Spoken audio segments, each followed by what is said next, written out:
Salut à tous, ici Reg, bienvenue dans une vidéo où je vais vous donner mon avis sur les films et séries que j'ai vus récemment. Il n'y aura pas d'ordre précis, mais je vous mettrai dans la description et le commentaire épinglé les timecodes de chaque œuvre que je vais critiquer. Et évidemment, je vais pas inclure les films que j'ai critiqués en critique à chaud ou les films sur lesquels je prépare déjà des vidéos. C'est un avis rapide, pas de spoiler pour vous motiver ou pas à regarder l'œuvre, et j'attends votre avis dans les commentaires. La première œuvre que j'ai vue s'appelle Black Rabbit, c'est une mini-série Netflix qui raconte l'histoire de deux frères. Un frère, ici interprété par Jude Law, a ouvert un restaurant de luxe, tout se passe bien dans sa vie, mais l'autre, ici, vit un peu moins bien, c'est-à-dire qu'il doit de l'argent à des gangsters et va essayer de trouver cet argent avec son frère. Ils vont redevenir frères parce qu'ils se sont un peu éloignés pour des raisons personnelles que la série va explorer, et c'est donc une sorte d'histoire thriller new-yorkais de frères qui doivent de l'argent à des mafieux, mais l'un est un ancien toxico et l'autre est obsédé par le business.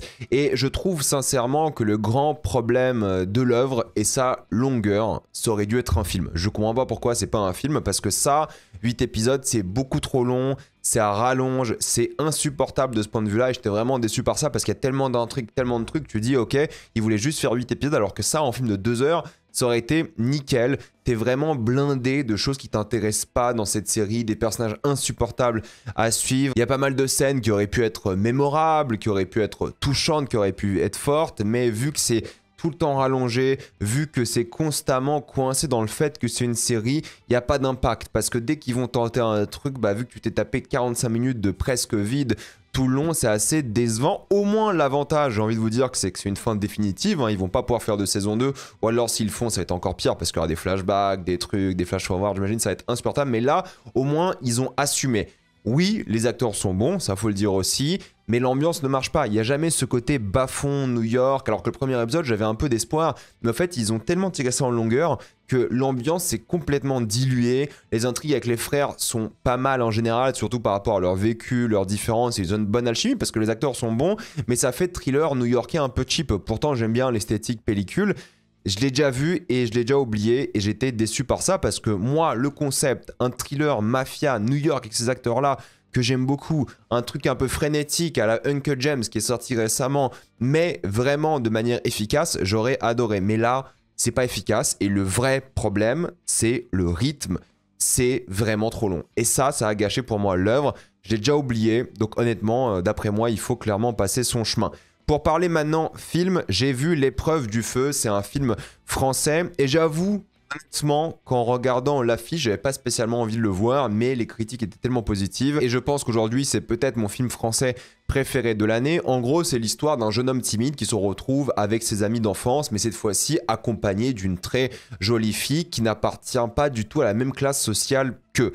Et c'est une histoire d'amour estival qui va mélanger une critique acerbe du mépris social, car oui, ce mec-là, il a perdu du poids, maintenant il est beau gosse. À l'avant, il se faisait vraiment humilier et harceler, mais maintenant, vu qu'il est beau, les gens l'acceptent. Et ils sont pas la même classe sociale, ces gens-là, que la fille ici présente, qui a un peu, voilà, avec sa grand-mère dans un petit appartement, qui a du mal à trouver une activité universitaire contrairement à ses amis, des choses comme ça. Donc c'est moins une bobo que ses potes, si on peut appeler ça comme ça. Et il y a ce truc où ça va critiquer le mépris social et de classe qu'elle va ressentir, les différences entre ces gens qui ont des maisons sur une île, c'est beau, ce besoin d'appartenance sera fortement critiqué parce que cet homme va vouloir faire tout ce qu'il peut pour appartenir à la classe des gens qui se sont moqués de lui toute sa vie. Et ça va parler aussi de l'histoire d'amour, de ce couple et de l'amitié avec tous les gens autour de cet homme. Et ce qui est bien, c'est que le protagoniste, il va vraiment se perdre au fur et à mesure parce qu'il aura envie d'impressionner ces gens. Et fatalement, c'est ça qui va mener à sa perte. Il est avec une fille qui est adorable, qui est super sympa. L'actrice, et d'ailleurs tous les acteurs sont très bons, elle est géniale cette fille, mais vu qu'il veut impressionner ces gens qui lui ont fait du mal toute sa vie, eh bien il va commencer à progressivement la perdre. Je vais pas en révéler plus que ça, mais il va avoir du mal à garder ce couple en vie. Pourtant, c'est ça le sujet, c'est lui, sa lutte pour son identité et tout ce qui va avec, son passé, ses traumatismes, et comment ne pas tomber dans la facilité, comment ne pas perdre cette humanité qu'il a, comment ne pas perdre ses amis. J'ai adoré les acteurs, j'ai adoré voilà, les émotions négatives qu'on ressent à leur égard, l'approche mélancolique de ce rite initiatique tragique, c'est ça qui est vraiment bien. Ça fonctionne parce que justement la caméra va souvent se poser sur des petits objets, des objets du quotidien qui s'imbibent au fur et à mesure de souvenirs, de regrets. Donc regardez ce film, moi j'ai adoré, voilà, c'est amour estival qui tourne mal, une critique sociale, et c'est ça qui est intéressant, c'est ça qui est fort, donc je ne peux que vous le conseiller. Ça vaut clairement le détour, regardez-le ou en salle, il doit plus être dispo, hein, mais quand il sera sur Canal ou en une autre plateforme,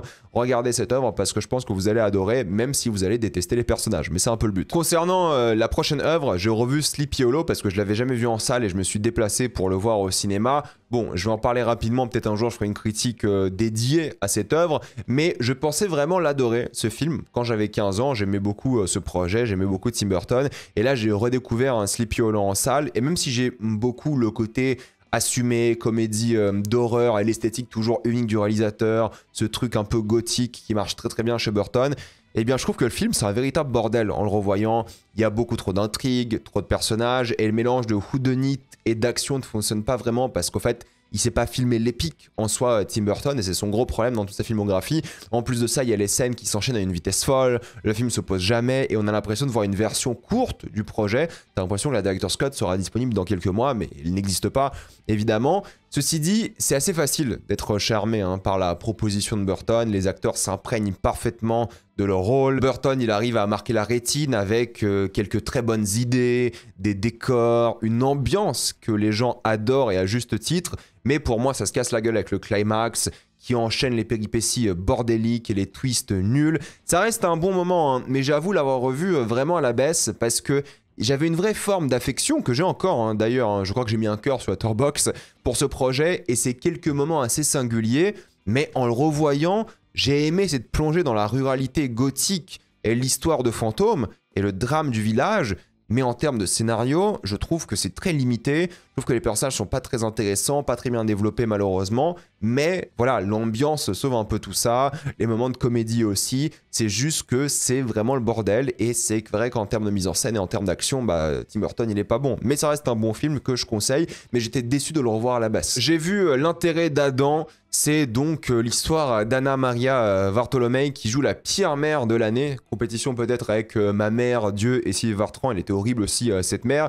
Et j'ai vu ce film et j'avoue avoir passé un bon moment devant ce conflit entre une mère qui fait du mal à son enfant et l'hôpital qui essaie de la sauver. Grosso modo, c'est ça l'histoire. C'est un film qui est filmé caméra épaule pour créer du stress tout le long dans les couloirs, qui représente vraiment ce système qui oppresse une mère seule, névrosée. Et la question que pose le film, c'est est-ce qu'elle va changer pour sauver son fils? Est-ce qu'elle va évoluer? Est-ce que la médecin va la convaincre d'être une meilleure personne? Pourquoi le système fait plus de mal que de bien? Donc j'aime bien la critique du système de l'hôpital qui dit que oui, on soigne les gens ici, mais c'est pas parfait parce qu'on a des méthodes qui vont isoler des enfants, qui vont leur faire du mal, mais fatalement, le truc c'est que je trouve le concept assez basique. C'est les questions que pose le film, mais je trouve que ça va pas assez loin. C'est réussi, mais c'est juste hyper basique. On a déjà vu ça plein de fois. Oui, c'est bien. Et même les 1h18, j'avoue avoir trouvé ça un petit peu long. Et c'est ça qui m'a déçu aussi parce que j'ai rien vu de spécial. Peut-être parce que je sortais de Pitt récemment. Et de Pitt, c'est vachement bien. Et c'est une série. Et il y avait plus de mise en scène. Il y avait plus de choses dramatiques et tout. Là, c'est un peu similaire. Forcément, c'est milieu de l'hôpital. Mais même un film d'1h18, il y a beaucoup de scènes, je trouve, qui n'étaient pas forcément à leur place, qui étaient là plus pour le message social, mais qui n'étaient pas forcément en lien avec l'œuvre de manière générale. Et je trouve que ça se concentre pas assez sur la mère et son fils. Il y a plein de petits trucs à côté, alors que s'ils étaient focus sur ça et qu'ils développaient encore plus la relation avec le médecin, ça aurait été meilleur. Mais là, je trouvais ça sympa, sans plus, donc c'est dur à ne pas conseiller si vous voulez voir juste un film d'hôpital sympathique, mais je pense qu'ils auraient pu faire beaucoup mieux. Là, c'est juste ok et fatalement oubliable. Par contre, un film français que j'ai beaucoup plus apprécié, c'est Partir un jour. C'est l'histoire d'une femme qui veut ouvrir un restaurant, mais qui, avant, doit retourner dans son village natal suite à l'infarctus de son père. Et c'est une comédie musicale qui va opposer la vie en ruralité, adorée par sa famille, à la vie en ville que souhaite avoir cette fille célèbre car elle a gagné une compétition de cuisine. Et c'est un drame familial, mais aussi une amourette d'été, estivale, encore une fois. Et c'est vraiment bien chanté par les acteurs, non pas forcément du point de vue de la qualité de leur voix, mais dans l'honnêteté de leur voix. Il y a plein de séquences que j'ai beaucoup aimé dans cette œuvre, plein de séquences en musique qui étaient vraiment divertissante, qui était cool, parce que même s'ils arrivent à bien mélanger la comédie, le drame et la musique, ça reste un film sur la responsabilité, le passage à une nouvelle vie d'adulte. C'est une sorte de rite initiatique, mais pour un adulte, et c'est ça qui est déjà intéressant. Les traumas, les regrets, surtout de l'enfance, rythmé au son de classiques populaires de musique. C'est un jukebox movie, vous savez, où ils vont chanter des chansons connues plutôt que d'inventer des chansons. Et c'est un mélodrame qui a surtout une bonne énergie. C'est-à-dire que même si tout ne fonctionne pas musicalement, il y a des moments un peu gênants, il y a de l'émotion. Il y a des passages avec la famille, surtout le père par exemple, qui seront bien. Il y a des passages avec ce couple potentiel qui sont vachement touchants aussi. Ça reste léger, mais mignon, efficace, et c'était un super moment. Et je comprends pourquoi ils ont ouvert le Festival de Cannes avec ce film, parce qu'ils font un film un peu comme ça. Un film droit au but, avec ce côté musical, donc qui est vraiment cool pour tout le monde, mais en même temps qui a du cœur, qui va parler de choses sérieuses. Donc oui, Partir un jour, je pense que ça vaut le détour. C'est un film qui est vraiment bien et je ne peux que le conseiller. C'est pas le chef-d'œuvre de l'année, mais je pense que beaucoup de personnes vont être diverties par le projet.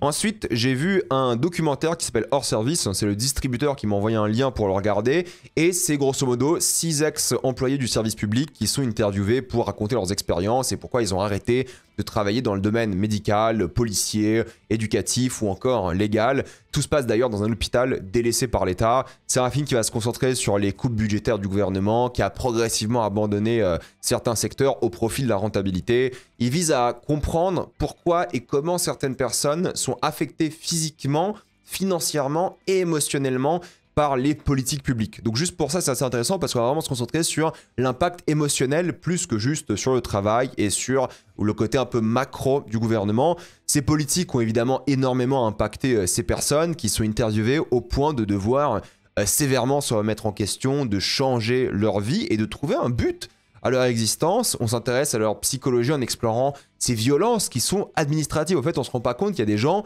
c'est des vraies violences qu'ils subissent juste d'un point de vue légal, administratif, et ils n'ont rien demandé. C'est des violences institutionnelles. Leurs traumas et leurs nouveaux désirs seront clairement débattus dans ce documentaire. Alors oui, c'est un peu classique dans son approche et ça manque de mise en scène, c'est vrai, mais le film est sincère et malheureusement d'actualité parce que ça parle de choses qui arrivent encore aujourd'hui, les hôpitaux, les écoles qui ont de moins en moins de budget. Donc honnêtement, si vous voulez voir un documentaire qui parle de choses sérieuses et un peu déprimantes par rapport à la France qui casse la gueule, celui-ci est vraiment bien, ça s'appelle Hors Service. Ensuite, j'ai revu Moulin Rouge. Je pense que comme pour Sleepy Hollow, je ferai un jour une critique complète de cette œuvre, mais en gros, avant de voir ma première comédie musicale à Londres, la comédie musicale Moulin Rouge, je me suis dit, je vais me remater Moulin Rouge de Baz Luhrmann, que j'aimais bien à l'époque, mais c'était pas non plus un film que j'adorais.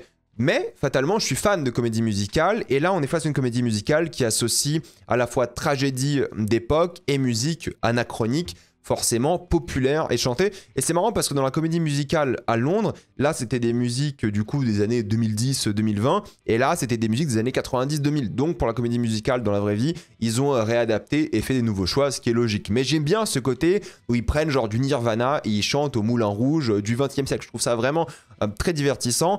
Par contre, j'ai souvent du mal avec Baz Luhrmann, mais j'avoue que cette fois-ci, en le revoyant, j'ai adhéré à 100% au film. Alors oui, il y a des vrais problèmes de rythme et l'émotion ne marche pas me concernant, mais le côté grande, romance, impossible, pastiche de musique populaire des années 90, souvent mélangé phrase par phrase, c'est ça qui est drôle, c'est qu'ils vont commencer une chanson avec 2-3 mots, ils vont côté sur une autre chanson pendant 1 ou 2 mots, ils vont repartir. C'est très divertissant avec les zooms habituels, les cuts au montage et les couleurs de Luhrmann. Oui, cette fois-ci, j'étais vraiment diverti plus que la première fois, je l'ai revu à la hausse. Oui, les acteurs en font des caisses dans ces gigantesques décors, mais le film propose quelque chose de visuellement et auditivement satisfaisant tout le long, et c'est ça qui est bien. Et vraiment, j'étais hyper content parce que je me suis dit, je vais voir la comédie musicale en vrai, et elle était vraiment bien aussi. Même problème, comédie musicale en vrai et dans le film, c'est le problème de rythme. La comédie musicale dure presque 2h30, donc c'est déjà trop long, et là, le film dure 2 heures, je crois un peu moins, et c'est déjà trop long aussi. Mais ça reste un kiff, et je me verrais bien revoir ce genre de film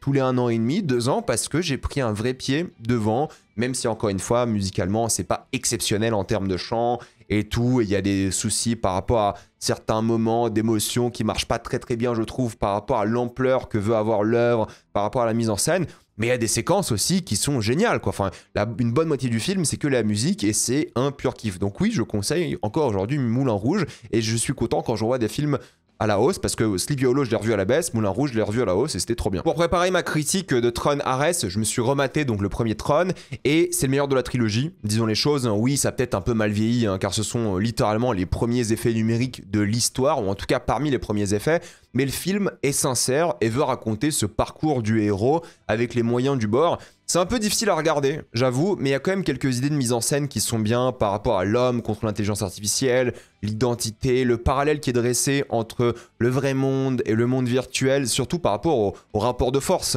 autoritaire des entreprises. C'est aussi un film contre le fascisme, comme est d'ailleurs Tron l'héritage par exemple.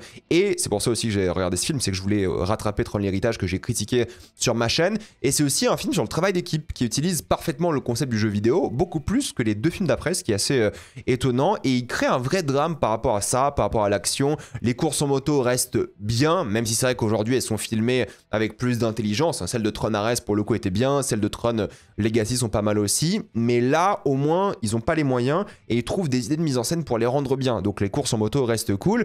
Oui, c'est le schéma classique de la révolte, mais c'est aussi le film le plus réussi de la trilogie émotionnellement parlant, car on croit vraiment à ces personnages qui font plus humains que tous les autres personnages de la saga, je vais être tout à fait honnête avec vous, hein.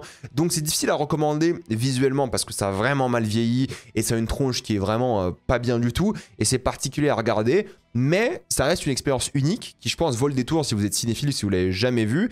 Et il y a plein d'idées quoi, de mise en scène, de scénario, de personnages. Beaucoup du film se passe en dehors du jeu vidéo aussi, et en dehors du jeu vidéo ça a de la gueule en termes de photos et tout, donc oui, c'est un bon film.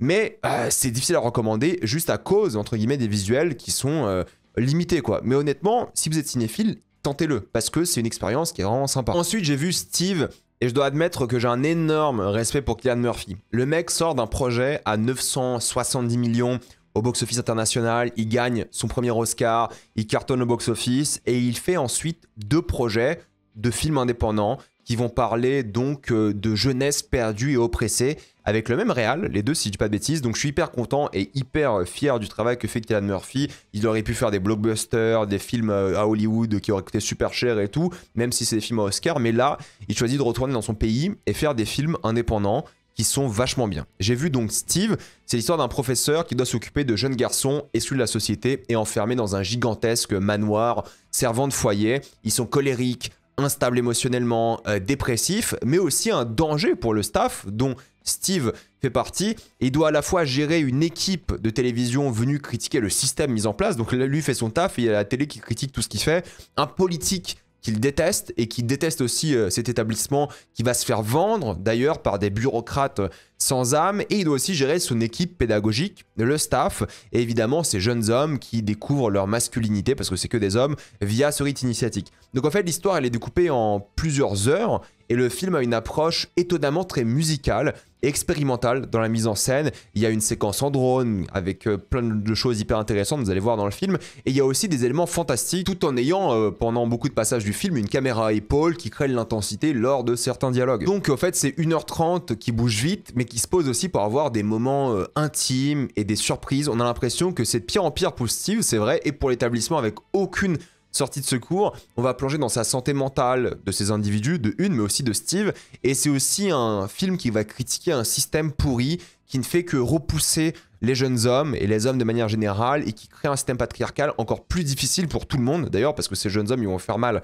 à tout le monde. Et il y a juste cette jeunesse qui rêve qu'on s'occupe d'elle, qu'on ne l'abandonne pas. Et les acteurs sont très très bons et j'ai trouvé Cillian Murphy génialissime et le film est vraiment bien. Alors oui, peut-être c'est pas non plus le film le plus mémorable de l'année et c'est pas un chef-d'œuvre, mais je pense que beaucoup vont l'adorer, vont se sentir touchés par le projet, vont trouver ça vraiment bien et je ne peux que vous le conseiller parce qu'en termes de cœur, d'âme qu'a ce projet, oui c'est top et j'adore Cillian Murphy dans ce projet et j'adore les 2 films qu'il a fait récemment. J'avais critiqué aussi son dernier Small Things Like This dans ce même format. Donc oui, regardez Steve, ça c'est sur Netflix et c'est qu'1h30, donc c'est vraiment rapide et c'est bien. Autre film de plateforme que j'attendais pas spécialement parce que je pense pas que ça allait être bien, c'est The Lost Boss. Alors c'est le premier rôle en 6 ans pour Matthew McConaughey et j'ai beaucoup apprécié The Lost Boss. C'est Paul Greengrass qui réalise, il a fait Jason Bourne, Captain Phillips, Vol 93 qui sont tous de très bons films. Et là c'est un chauffeur de bus qui doit conduire des jeunes enfants d'une école à une autre car un feu extrêmement dangereux va s'abattre sur la ville. Je pensais que les 2h10 allaient être longues, mais le film utilise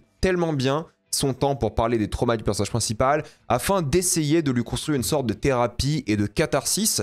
grâce aux rencontres qu'il va faire dans ce bus, et c'est ça qui est vraiment bien. C'est un spécialiste de l'action, hein, Paul Greengrass, hein. Donc là, on est face à des lieux qui sont confinés, le bus évidemment, et il arrive à nous immerger de manière très claustrophobique dans le véhicule et montrer le feu comme une sorte de force de la nature, destructrice devant laquelle les autorités ne pourront rien faire. Genre les pompiers ne peuvent rien faire et ils doivent juste évacuer. Mais est-ce que c'est possible? Et le point de vue du feu est souvent utilisé, et ça j'ai beaucoup aimé, pour montrer à quel point c'est une sorte de prédateur qui se déplace vite et qui piège ses proies. C'est un film aussi sur la responsabilité, le courage, la famille, un système politique qui s'en fiche de la perte humaine ou matérielle vu son inaction. Encore une fois, hein, beaucoup de films sont critiques à la fois de l'écologie, du système en place, et c'est le petit homme qui doit sauver les autres en risquant sa vie pendant que le système s'en fiche, et au final ces hommes-là n'auront aucune récompense s'ils survivent, et certains vont mourir. Donc j'aime beaucoup comment la société s'effondre autour d'eux, de manière générale, les gens dans le bus,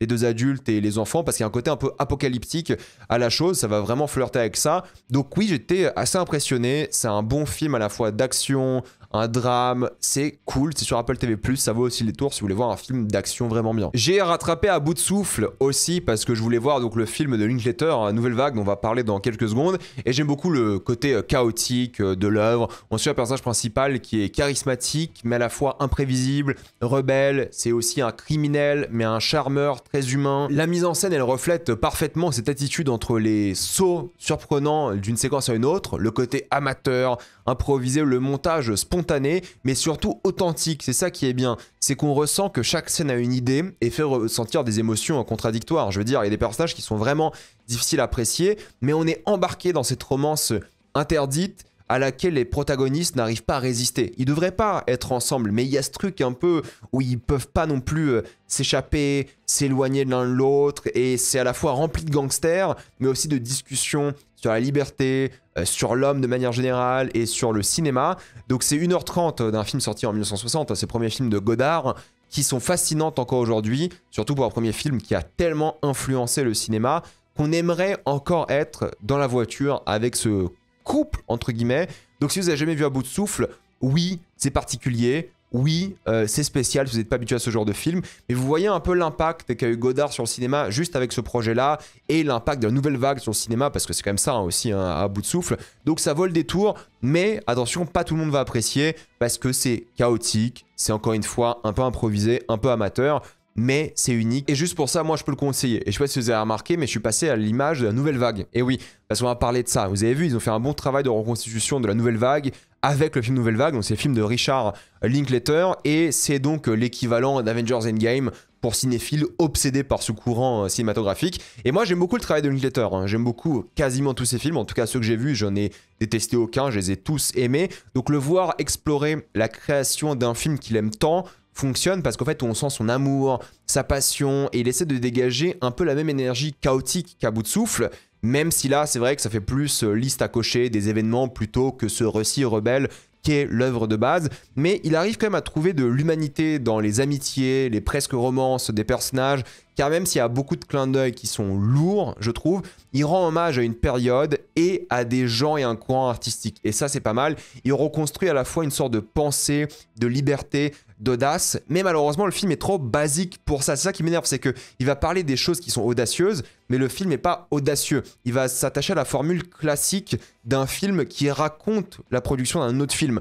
Et oui, Guillaume Marbet qui joue Godard est excellent, Zoé Deutsch qui joue Jean est excellente aussi, Aubry Dulin qui joue Belmondo, enfin hallucinant comment le mec ressemble à Belmondo et il dégage la même énergie. C'est vraiment très très bien ce qu'il dégage à l'image, l'alchimie qu'ils ont les trois, et j'aime beaucoup comment ils ont réussi à recréer le mythe autour de ce film. Quand vous le voyez la première fois, À bout de souffle, vous vous dites bah ok, c'est un film qui est bien, qui est amateur, surtout maintenant en 2020 par exemple, là, cette décennie-là, vous regardez À bout de souffle, vous dites bah il y a quoi de spécial. Mais à l'époque, oui, c'était spécial. Et je trouve que Nouvelle Vague arrive à t'expliquer pourquoi À bout de souffle est spécial et pourquoi il y a un mythe qui s'est créé autour de la Nouvelle Vague. Donc juste pour ça, juste pour dégager cette idée de mythe, je trouve ça vraiment intéressant. Pas sûr qu'on se rappelle du film dans quelques années, hein, mais au moins Linklater, il a réussi à offrir sa vision honnête sur un projet qui lui l'a tant influencé, et je regrette juste ce manque d'audace quoi. C'est ça qui m'énerve parce que c'est un bon film, mais il manque ce petit truc. Là où À bout de souffle était révolutionnaire, celui-ci se contente d'être dans les truc un peu classique. Alors Linklater, il est rarement révolutionnaire dans sa mise en scène. Lui, il est fort avec les personnages, les acteurs et tout.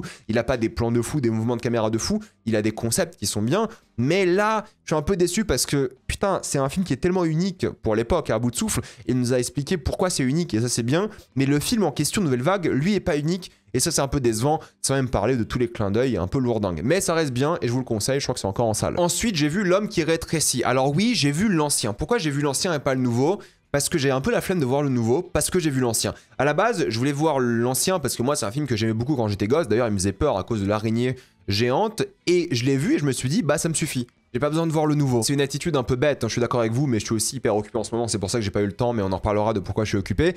Et c'est vrai que le film a évidemment vieilli. C'est un film qui est sorti à 70 ans déjà, et c'est vrai que lorsqu'on met les effets spéciaux de côté, il reste impressionnant dans les idées de mise en scène. Il arrive à bien cadrer les éléments qui sont à la fois minuscules et les contraster avec ces décors qu'ils ont créés, qui sont gigantesques pour représenter le minuscule. Et ce qui est bien, c'est qu'en fait, ça va parler de choses sérieuses. On est quand même en 57, mine de rien, et cette maladie qui va affecter le personnage principal va vraiment être le symbole d'une Amérique qui est effrayée par l'envahisseur, de la guerre froide évidemment, mais aussi la guerre atomique de l'époque. Le début parle beaucoup de ça. Et le personnage principal est à la fois émasculé dans son couple, mais aussi dans la société. Parce que c'est lui qui va décider d'entreprendre cette odyssée pour s'en sortir, alors qu'il est tout petit. Et le but, c'est de retrouver rapidement sa masculinité, et ça devient une sorte d'œuvre horrifique pour lui. Entre les combats contre des chats et des araignées géantes, il essaie de regagner son humanité aussi, sa valeur en tant qu'homme, et c'est ça qui va être dur pour lui. Mais il va se poser tout le long de ce voyage,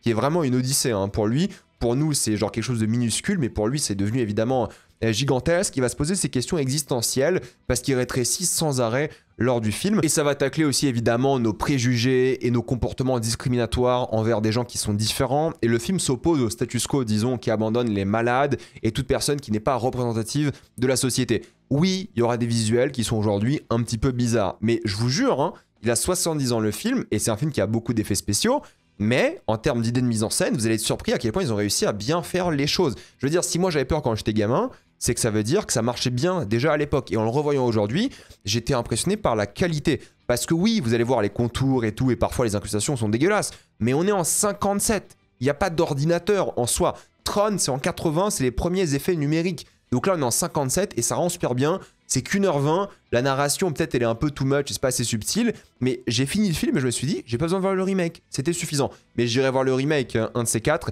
Mais j'avais pas la motivation et le temps en ce moment. Mais je vous jure, ça vaut le coup. Ça vaut le coup, contrairement à Springsteen, Deliver Me From Nowhere, que j'ai détesté. J'ai détesté ce film. C'était insupportable à regarder. 2 heures ressenti 4h30. Grosso modo, le film, c'est ouin. Je suis triste car mon père alcoolique me frappait. Et en soi, moi j'ai rien contre ça, je me dis bah c'est une bonne idée et tout, mais il n'y a aucune substance. Il n'y a jamais rien qui fait qu'on rentre dans ce trauma et dans ce vrai problème de la santé mentale. Une fois qu'ils prennent un biopic qui parle de santé mentale, sans drogue, sans problème de popularité et tout, et juste de trauma d'enfance et de santé mentale, ils vont pas dedans quoi. Et ça m'a hyper déçu. C'est un biopic classique d'un mec qui s'autodétruit à cause de ce qui se passait dans sa jeunesse. Et j'aurais dû adorer ça, mais ça va jamais dans l'émotionnel, par rapport à ses romances, par rapport à sa vie de famille. Allez, il y a 1 ou 2 scènes, mais c'est tellement répétitif et même pas assez tire-larme. Parce qu'allez, tu fais un truc tire-larme, tout le monde va chialer parce que t'es tellement mélo que ça aurait pu marcher, mais là, même pas suffisamment parce qu'il veut se la jouer plus mélancolique. Et je trouve que le film n'explore jamais son problème de santé mentale. Le film est un peu sauvé par les acteurs qui s'en sortent bien, même s'il n'y a rien de spécial d'après moi, et par l'esthétique qui est propre, mais fatalement vide de symbolisme. Et j'étais extrêmement déçu parce que c'est Scott Cooper qui réalise, qui a fait des films que j'adore, comme Hostile, qui parle aussi de santé mentale. Hostile parlait de mélancolie, littéralement, donc c'est quand même un sujet de dépression qui était en lien avec Nebraska, l'album de Bruce. Mais là, on le ressent pas du tout, quoi. C'est ça qui est hyper dommage. Il nous habitue à bien mieux, et là, en fait, il signe un biopic musical qui est pas aussi horrible que Bohemian Rhapsody, parce que Bohemian Rhapsody, il y a un truc où c'est vraiment de la merde pour plein de raisons différentes, mais là c'est juste vide et c'est décevant, surtout par rapport au réal. C'est une mélancolie nulle et superficielle, et je suis tellement déçu par ça parce qu'il y a tellement de passages qui auraient pu être bien, et il y en a qui sont cool par rapport à la création artistique du projet, de l'album, qui sont sympathiques, mais c'est juste un film, vous savez, Oscar bait. Allez, on va chercher des récompenses, des Oscars et tout, on va en faire des caisses constamment, mais ils vont jamais explorer des thématiques sérieuses, et ça c'était décevant, et ça va partir avec 0 nomination aux Oscars, peut-être aller à un truc comme mixage de son et tout, mais j'étais hyper déçu alors que j'aime bien Bruce Springsteen, j'aime bien le réal, j'aime beaucoup tous les acteurs, mais le projet pour moi c'était le vide, et j'étais vraiment tellement pas conquis, ça m'a énervé limite. Mais en termes de série, j'en ai vu une bonne, c'est Task sur HBO. Je suis moins enthousiaste que beaucoup de fans de la série, mais j'ai passé un super moment devant. Il y a 7 épisodes, il y a un côté un peu scorsésien dans cette rivalité entre gangs, le FBI, et la série prend son temps pour développer les traumas des personnages et surtout comment ils veulent les résoudre. Il y a un côté un peu les infiltrés et Hit dans le casting aussi avec un ancien prêtre interprété par Mark Ruffalo qui est génial dans la série, mais c'est surtout porté par le criminel Tom Pelphrey qui est exceptionnel dedans. Il va sûrement être nommé à des Emmy et tout, et je pense qu'il mérite parce qu'il dégage à la fois une haine, une colère, mais aussi une mélancolie, et c'est vraiment l'histoire d'une petite ville rurale gangrénée par la criminalité qui va se voir prise d'assaut par l'enquête de la police et qui va diviser la population entre ces deux allégeances, les gangs, les mafieux et les flics. La force de la série elle réside vraiment dans les problèmes de deux camps, c'est-à-dire qu'ils ont une vraie instabilité et il y a un regard global que porte l'œuvre sur le système américain qui est complètement cassé, et il y a un truc très peu manichéen je trouve aussi. Les flics sont pas si parfaits, les gangsters ils ont beaucoup d'humanité aussi, et ça j'aime bien, et ça regorge de surprises, il se passe beaucoup de choses dans les 7 épisodes, et il y en a que 7, bon c'est 1 heure mais il y en a que 7, c'est facile à recommander parce que le rythme est bon, c'est dense, et la série elle prend aussi son temps pour quelques idées de mise en scène, et surtout au montage qui est plutôt bien trouvé, et pas mal de symbolisme concernant les personnages, concernant la nature, concernant un peu leurs interactions, il y a un vrai drame familial aussi, c'est bien, donc il y a un côté imprévisible que j'aime bien, et Task sur HBO, je peux vous la conseiller, ça vaut le détour. C'est pas la série de l'année non plus, parce que j'ai vu plein de gens dire c'est l'une des meilleures séries de l'année et tout. C'est ok, c'est même très bien, je pense que ça vaut le détour d'être vu, je pense que c'est une série qui mérite d'être visionnée. Mais voilà, les gens qui en font des caisses, j'ai du mal à comprendre, même si c'est très bien. Par contre, j'ai vu Black Phone 2 et c'était horrible. Au début, je me suis dit, je vais être emporté par cette ambiance glaciale et l'exploration d'un milieu qui est rempli de cauchemars, de traumatismes. Et au final, tu te tapes un Stranger Things du pauvre devant lequel tu as envie de dormir durant toute la durée. Aucun jumpscare ne fonctionne, aucune idée qui tente un truc bien, car on est face à un film d'horreur industriel qui pense se renouveler mais qui enlève la particularité flippante du premier sans ajouter quelque chose de nouveau. Où il y a plein d'inspirations comme Nightmare on Elm Street par exemple, les films de démons, de possession, mais c'est un enfer à regarder. Car plus on avance dans l'œuvre, plus c'est ridicule et on a envie de quitter la salle. Et on s'endort devant, quoi. Putain, un film d'horreur, on s'endort devant, c'est pas normal. Au moins, il y a quelques visuels qui sauvent un peu le film et les acteurs font du mieux qu'ils peuvent et je trouve que c'était pas mal. Mais même Ethan Hawke, je crois pas qu'il soit un jour sur le tournage, ou peut-être aller un jour grand maximum. Et le pire, c'est que le début te donne presque envie d'y croire. Tu dis, ok, il y a même un côté un peu ambiance, jeu vidéo, Until Dawn, et t'as envie de développer cet univers. Mais à la fin, t'espères que cette licence n'existe plus jamais pour le reste de l'humanité, car ils ont déjà épuisé toutes les idées intéressantes. Ça a commencé comme un truc vraiment glacial, avec une ambiance particulière. Il n'y a pas beaucoup de films d'horreur dans la neige et tout, donc tu te dis ok, ça va être particulier, ça va être fort de ce point de vue-là, et ça devient juste un slasher un peu nul, Vendredi 13, le boogeyman raté. Pour moi, s'ils devaient faire un truc qui était meilleur, ils auraient dû faire un truc un peu différent, parce que tu ressens que là, ils regrettent d'avoir tué le mec lors du premier film. Ils auraient pas dû le tuer parce qu'ils auraient dû le faire revenir, et là ils le font revenir en mode démon. Mais ils auraient pu tenter un truc en mode, il revient en mode gentil entre guillemets, ou avec un plan alternatif, et il essaie de tuer d'autres démons. Ils auraient pu créer une licence où c'est pas le seul boogeyman. Il y avait un truc à faire, mais non, fatalement ça marche pas du tout. Ils préfèrent nous casser les couilles avec une histoire de démon qui est gênante, qui est pas du tout flippante, là où un agresseur humain c'était bien plus flippant en termes de mise en scène et de contexte. Désolé, hein, je suis aigri, mais c'est l'un des pires films que j'ai vu cette année.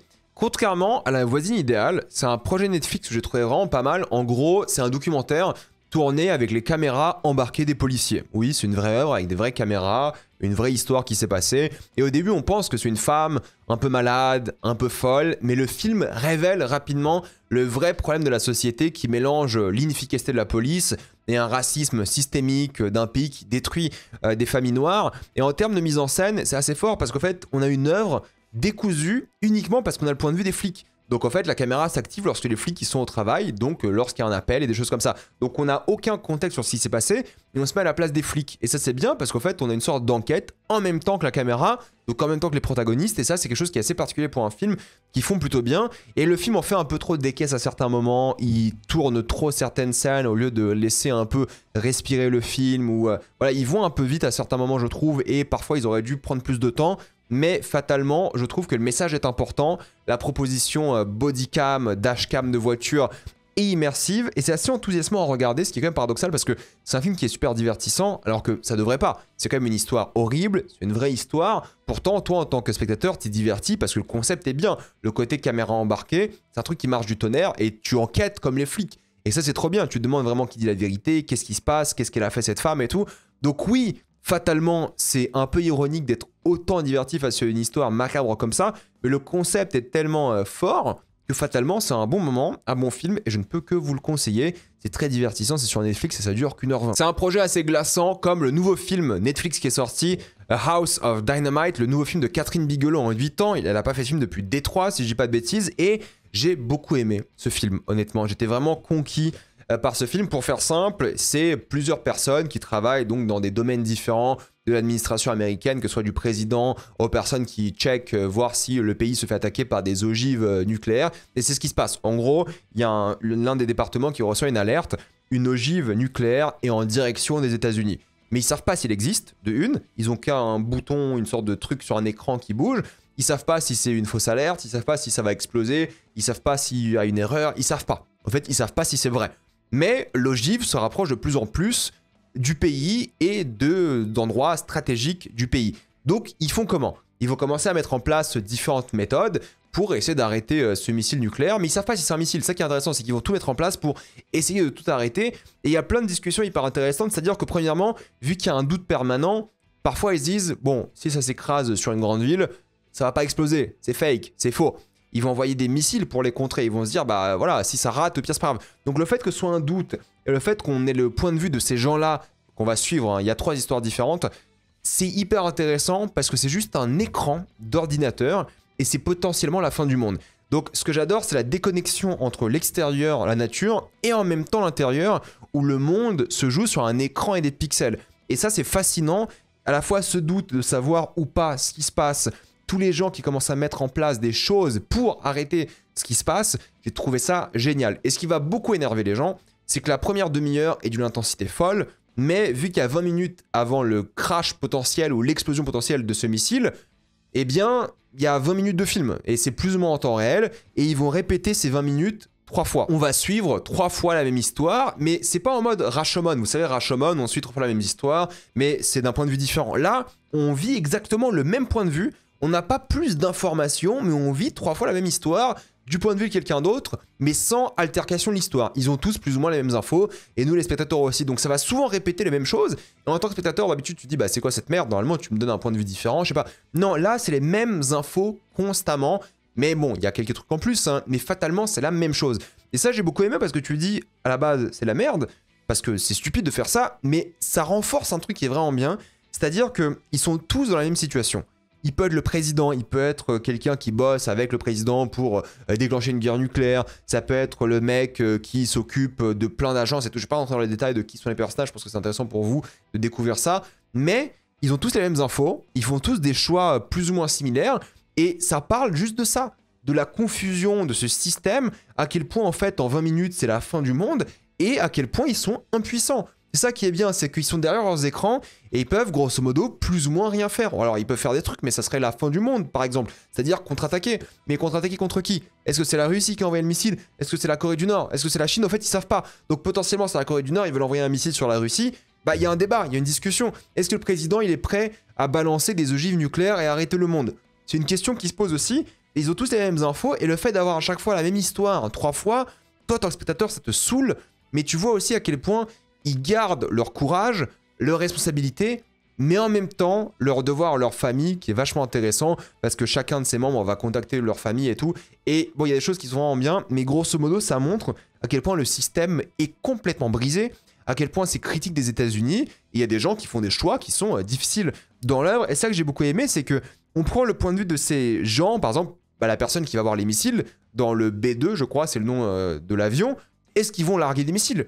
Est-ce qu'ils vont contre-attaquer? Qu'est-ce qui va se passer? Et j'aime bien découvrir tous ces points de vue alors que c'est répétitif. Donc ça que j'ai trouvé assez fort, c'est que c'est contre-intuitif, dans le sens où normalement j'aurais dû détester me taper la même histoire 3 fois juste d'un point de vue un peu différent.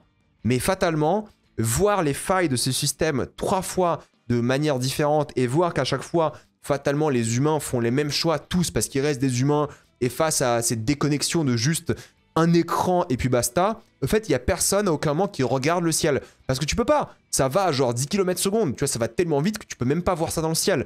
Donc, tu fais comment? Il y a plein de symbolismes, d'allégories par rapport à l'histoire des États-Unis, par rapport à la guerre et tout, mais c'est génial. Mais vous allez probablement détester, parce que si ce concept de 3 épisodes, entre guillemets différents, qui racontent exactement la même histoire, vous saoule déjà à m'entendre en parler, vous n'allez pas aimer. Mais si vous voulez juste voir un système qui se casse la gueule, qui se décompose à cause de défaillances, de problèmes, d'humanité qui échoue aussi alors qu'ils ont fait peut-être tous les bons choix, on sait pas. J'ai trouvé le film angoissant au début, ensuite un peu stressant et confus vers la fin, mais volontairement. Et je trouve que Catherine Bigelow, elle va diviser avec ce projet parce que voilà, encore une fois, c'est la même histoire. Je pense que pour des gens comme moi, qui vont se dire « Ok, on a compris le but du film et ce qu'elle voulait dégager Bigelow avec ce projet, on va adorer ». Mais pour les autres qui vont se taper la même œuvre 3 fois, et j'exagère pas du tout avec ça, hein, c'est vraiment la même chose, plus ou moins, encore une fois, vous allez être déçus. Mais si vous passez outre et vous comprenez pourquoi c'est montré, vous allez adorer. Et pour moi, House of Dynamite, c'est l'un des films les plus divertissants, les plus stressants et les plus critiques qu'on a vu cette année. Et j'ai vraiment passé un excellent moment devant. J'aurais aimé le voir en salle, je pense que j'aurais été encore plus emporté, parce que j'aurais été forcé de me taper la même histoire en salle. Là, je suis chez moi parce que Netflix, mais en salle, tu dois être devant le truc, tu te dis, mais putain, mais je me retape la même chose, sans nouvelles infos. Mais on te force parce que eux, ils font monter la tension et ensuite ils font monter un autre truc que j'ai pas envie de spoiler, qui est hyper intéressant et honnêtement ça vaut le détour. Donc House of Dynamite pour moi ça m'a conquis, c'est très très bien, c'est pas un chef-d'œuvre ou quelque chose comme ça, mais pour un film Netflix c'est cool et j'aurais aimé le voir en salle. Je pense que l'expérience aurait été vraiment cool, donc je ne peux que vous le conseiller. Désolé, j'ai pas eu la motivation pour voir du coup L'Homme qui rétrécit ou Chien 51, ça me chauffait pas du tout et j'ai beaucoup travaillé en ce moment, vous allez voir pourquoi bientôt je vais vous faire une grosse annonce. Mais qu'est-ce que vous pensez de ces films? Les avez-vous adorés ou détestés? J'ai envie d'avoir votre avis. Pensez à vous abonner à la chaîne pour voir les prochaines vidéos, mettez un j'aime, ça aide beaucoup la chaîne. Suivez-moi sur tous mes réseaux, Spotify, Twitch, TikTok, Instagram et moi je vous dis à la prochaine fois. Salut à tous.